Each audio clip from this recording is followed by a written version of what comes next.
Ինչ են կինետիկ կառույցները։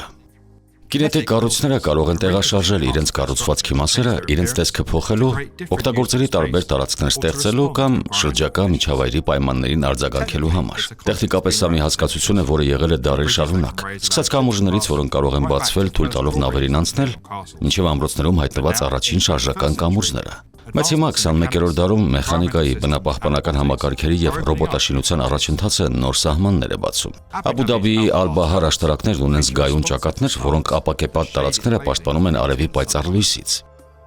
Eidos Architects-ի համակարգչային նախագծման թիմը մոդելավորել է, թե ինչպես են ճակատները գործում վիրտուալ միջավայրում, տարբեր եղանակներին եւ անկման տարբեր անկյուններում, նախքան դրանց արտադրվելն ու տեղադրվելը։ Ճակատի ձևի հիմքում մաշրաբիան է, որը ստվերման համար օգտագործվող ավանդական իսլամական վանդակավոր կառուցվածք է։ 145 մետր բարձրությամբ Ալ-Բահար աշտարակները շինարարության մեջ կինետիկ տարրերի աշխարհի ամենամեծ օրինակներից են։ Թեհրանում գտնվող Շարիֆի Հա տունն ունի 3 սենյակ, որոնք կարող են պտտվել 90 աստիճանով շարժիչով պտտվող հենահարթակների վրա։ Նրանք պտտվում են բացելու համար տեսարաններն ու արտաքին պատշգամբները իրանական շոկ համարվա ընթացքում եւ վերադառնում են կառույց ձմռանը տանը ջերմությունը պահպանելու համար։ Յուրաքանչյուր սենյակ կամ արկղ ունի կողային դուռ, որը հնարավորություն է տալիս մուտք գործելու պատշգամբներ, եւ դրանք բաց են եւ մուտք գործելու տուն, երբ արկղերը պտտվում են դեպի ներս։ Պատշգամբի ճաղավանդակները նախագծված են այնպես, որ հարթ լինեն, երբ արկղերը շրջվում են դեպի ներս։ Մեկ այլ օրինակ կարելի է տեսնել Հարավային Կորեայի Յոսու քաղաքում, որտեղ One Ocean թեմատիկ տաղավարն է։ Expo 2012-ի համար կառուցված շենքի երեսպատումը ներառում է շարժվող սալիկների շարք, որն ապահովում է ներքին տարածքների ստվերումը ցերեկային ժամերին եւ լուսավորության տարբեր կոնֆիգուրացիաների գիշերը։ Նրանք ոգեշնչվել են Շտուտգարտի ITK-ի համալսարանի հետազոտական նախագծով, որն ուսումնասիրում էր, թե ինչպես կարող են կենսաբանական շարժիչ մեխանիզմները կիրառվել ճարտարապետական մասշտաբով։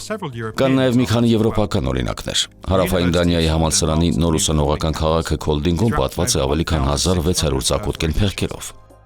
Շենքի արտաքին ծածկույթի վրա գտնվող սենսորները անընդհատ չափում են լույսի եւ ջերմության մակարդակները, այնուհետև փոքր շարժիչի միջոցով մեխանիկորեն կարգավորում են փեղկերը, ապահովելով ցերեկային լույսն ու պահպանելով ներքին հարմարավետ կլիման։ Փեղկերի եռանկյունաձև կառուցվածքը ընդօրինակում է շենքի հատակի ձևը։ Նմանատիպ ստվերային տեխնիկա է կիրառվում Ավստրիայի Kiefer Technik ցուցասրահում։ Փակվող ալյումինե պանելները հարմարվում են արևի լույսի անկյանն ու ներքին կլիմային, փոխելով ճակատների տեսքը ամբողջ օրվա ընթացքում։ Զարգացող տեխնոլոգիաների շնորհիվ վերջին տարիներին ավելի տարածված են դարձել նաև մարզադաշտերի ետ քաշվող տանիքները, փրկելով բազմաթիվ մարզական իրադարձություններ։ Ամենաուշագրավը թերևս Մեծ Բրիտանիայի Ուիմբլդոնն է։ Շարժական դաշտերը, որոնք թույլ են տալիս ավելի ճկուն օգտագործել մարզադաշտերը, նույնպես գնալով ավելի տարածված են դառնում։